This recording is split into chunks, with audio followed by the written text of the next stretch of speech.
Dal som odber, ďakujem ti pán Chleba. 95? 96? Jaký dobrý. 99 chlapci. 99. Tí, čo ste tu, tak budete sa nachádzať v špeciáli, hej? 2000, let's go!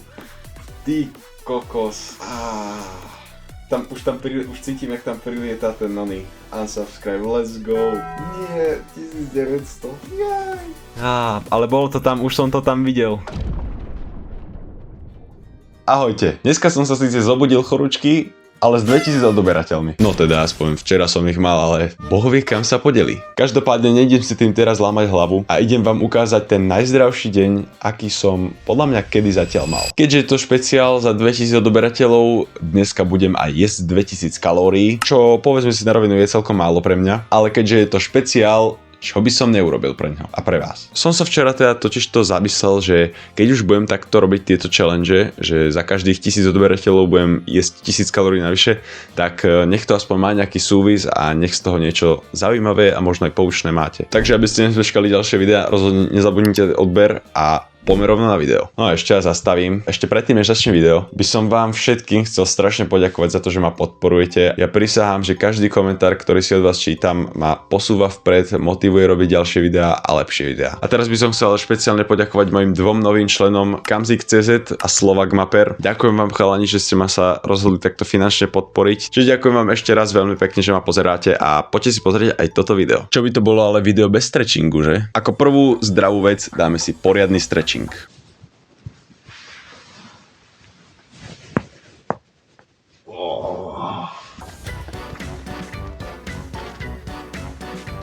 Stretching môže byť, poďme sa vrhnúť na raňajky. Dneska náš najväčší kamarát definitívne bude váha.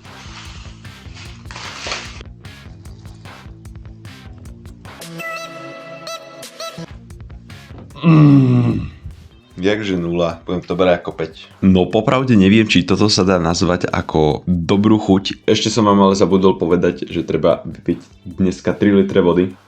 Takže bude to náročný deň. Dobrú chuť. Neviem, či s tým to úplne dobrú chuť. Reálne som nečakal, že to bude až tak fajn. Celkom mi to chutilo. Ďakujem za raňajky. Momentálne sa nachádzam na 433 kalóriách. Idem začať pracovať a donesol som si ešte pol litra vody, čiže budeme mať v sebe liter vody. Uvidíme sa potom vám poviem. Teda poviem vám, dávam si prechádzku momentálne, idem smerom do Lidlu. Celkom ma mrzí, že není tu slnko, lebo nemôžem takzvané navnímať vitamín Dčko. Ja som z toho v prdeli. Pozrite, aké tu je pekné. Samá zeleň. Keby ste sa pýtali, čo idem do Lidlu si kúpiť, tak nebojte sa, nie je to nič nezdravé. Idem si kúpiť dve ingrediencie, na ktoré som v podstate dostal chuť a ma napadlo, čo by som si mohol dať na večeru.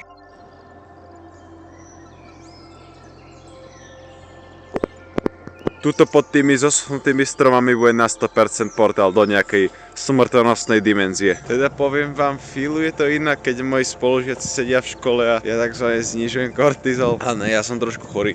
To by oni určite nechceli. V Lidli som si nakúpil, že mozzarellu, rajčiny a pizzu, ale nebojte sa, tu dneska nejdem jesť. Ja som si kúpil na zajtra, lebo ma prekvapilo, že ona má 600 kalórií, má 25 gramov bielkovín, iba 2,5 gramu soli, čo na pizzu je veľmi solidné. Má to iba 13 gramov tuku, to zajtra bude neskutočná chálka.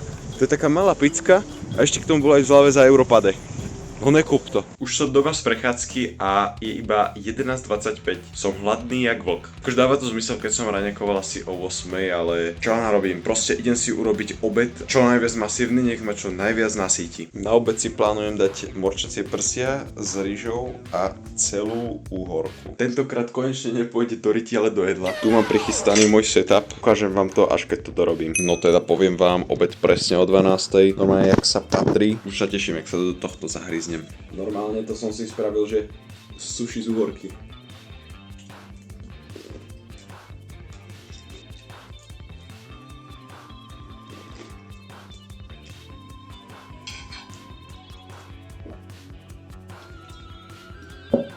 Takže ako správny zdravý človek idem po obede hneď pracovať, hneď odpočívať, lebo ťažký obed, čo vám poviem. Posunuli sme sa o ďalších 750 kalórií. To sa nezdá, ale proste zbiera sa to tam. Momentálne sme na 1163. Či zostáva ešte 837? Ja si asi na pol hodinku teraz odpočiniem a potom pôjdem pre vás strihať ďalšie videá. Mimochodom, ešte som vám zabudol povedať, že po raňajkách som umyl celú kuchyňu a ešte som aj vyniesol koše. Takisto som upratal kuchyňu aj po obede a na obede som vypil pol litra.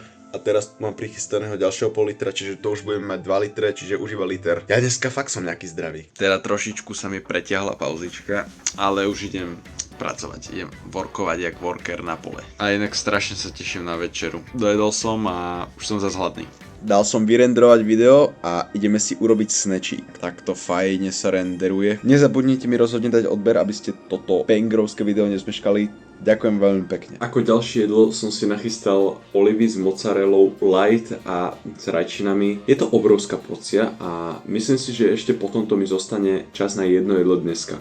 Mimochodom toto, keď dopijem, bude 2,5 litra. Takže dobrú chuť prajem. Strašne som hladný, lebo väčšinou som zvyknutý, že si niečo dám ešte malé, nejakú malú čokoládku alebo také niečo, ale dneska som si fakt nemohol dať nič, takže som hladný.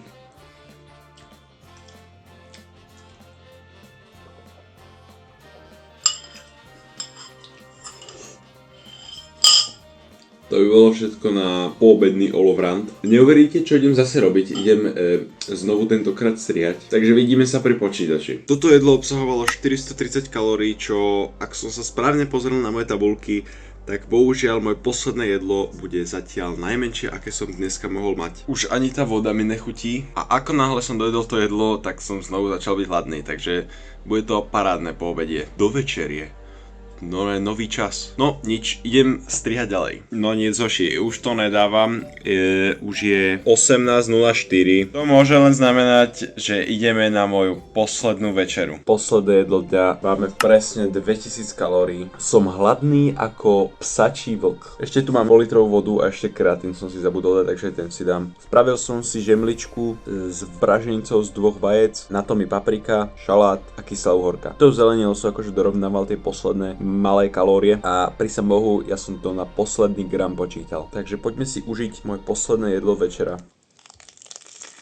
Teda poviem vám, toto sa podarilo. Dneska som fakt jak zajac s tými zelenými vecami. Nechcel som si tam dávať šunku, pretože šunka, neviem či ste vedeli, ale obsahuje veľa soli. Každopádne chutí to úžasne a je to asi najväčší objem, ktorý som mohol mať momentálne. Možno ešte zemiaky som mohol spraviť namiesto toho, ale tie proteíny sú mňam. Tie vajca to proste ťahajú.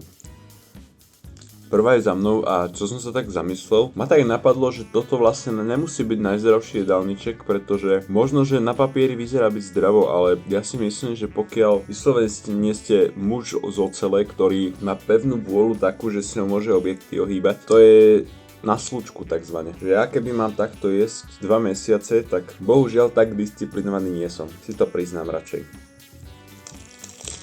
Ale zase takéto jedlo som si teda v živote nenavaril. A rozmýšľam, že si to budem variť viackrát, lebo je to fakt chutné. Posledné kalórie za tento deň a potom už mi len musíte veriť, že fakt nič nezjem.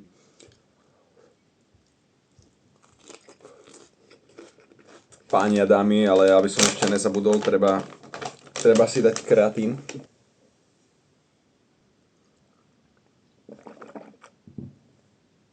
Už len dopiť toto a môžem sa s vami emotívne rozlúčiť. To je crazy, ja som si inak popravde najprv myslel, že to bude oveľa horšie, ale keď sa nad tým zamyslím, ja som dneska fakt mal, že veľa jedla, len ja možno som fakt, že hladný iba z toho, že proste ostatné dny som oveľa viac jedol, tak môj žalúdok je rozťahnutý a potrebuje oveľa viac jedla. Ale naozaj, že dneska keď sa tak zamyslím, tak ja som v podstate zjedol niečo okolo 2 kg čistého jedla. No takto, moja taktika na dneska, aby som to už nakoniec dodržal, je, že nepôjdem do kuchyne, musím sa zo všetkého najviac vyhýbať kuchyni, nech nedostane nejaký žrací syndrom. Piť už nemusím, lebo to bude 3. liter, možno si niečo dám, keď už mi bude ťažko na hlavu z počítača. Tak no, proste pôjdem spať, som zvedavý, jak sa mi bude spať, lebo pokiaľ viem, tak spať hladný nie je úplne ideálne, ale dneska som stával celkom skoro ráno, takže si myslím, že by som mohol zaspať skoro.